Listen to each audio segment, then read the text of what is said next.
Hi everyone, I know this is posted on YouTube, but please do not look for any video or moving pictures or anything like that. It's going to be all audio, maybe with some pictures thrown in just so you got something to look at.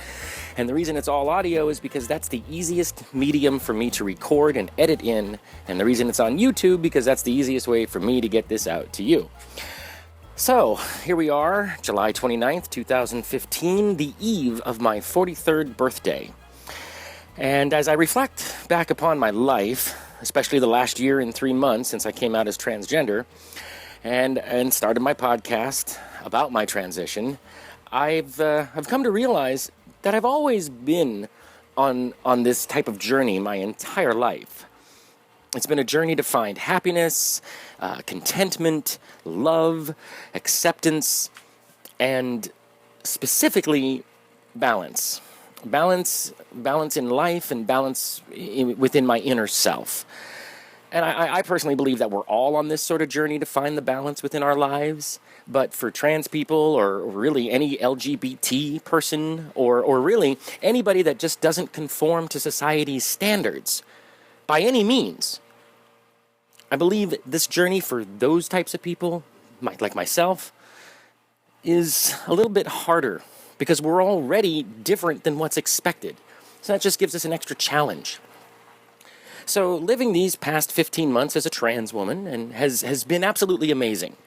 I've discovered and accepted so many things about myself that I really never thought I could. I've also come to realize that being a full trans woman, quote unquote, air quotes around that, on the feminine end of the spectrum, has its benefits.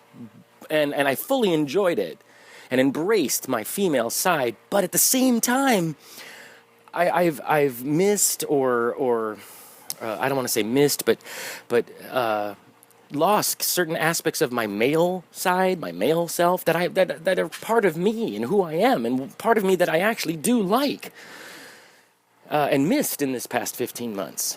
And it's part of my personality, it's part of my expression, it's part of who I am, which is what this whole journey is about. So, since it's my birthday, I figured this would be one of the best times to do this sort of thing. And I'm going to use this date, July 30th, as a day to embrace the fact and come out again, as gender fluid or genderqueer. I say both because in my research, in trying to understand more about myself, I've really discovered that both are pretty much interchangeable at this time, and it's the individual that chooses the term to define themselves, gender fluid, genderqueer. They're the ones that are defining the word in how it suits them. That's the beauty of it. Just like transgender, genderqueer, gender fluid, well, not gender fluid as much, but genderqueer is also an umbrella term. In fact, it's an umbrella term under the transgender umbrella. So, it's still trans. It's just a fluctuating way to express myself. So what does all this mean? Well, sometimes I'm going to look and act maybe a little more feminine, and other times I'm going to look and act a little more masculine. And other times I might be a weird blend between the both. It just depends on how I'm feeling at the moment in time, what the reason is. It's so many different factors. And yeah, if you think it was hard to wrap your head about being transgender or my being transgender, I don't even want you to try to wrap your head around this, because this kind of hit me upside the head as I was discovering my transgender self.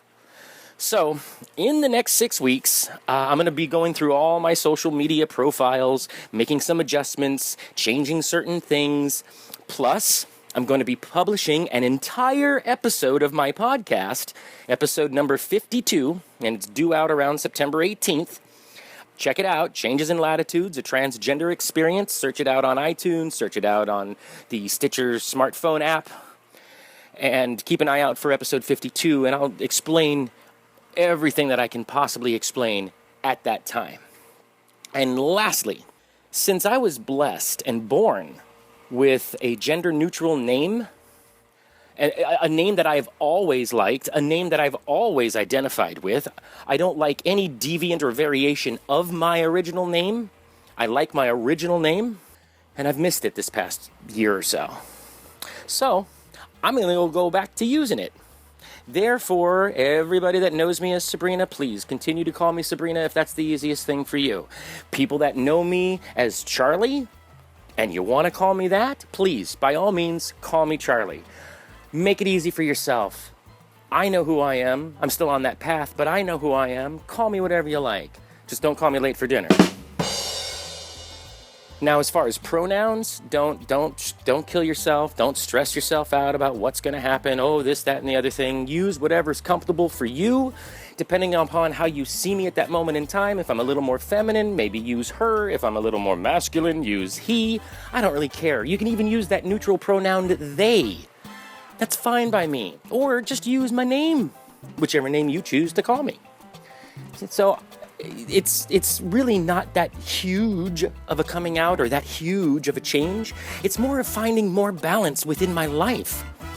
And that's really what this whole journey of ours on this ball going through the solar system is all about.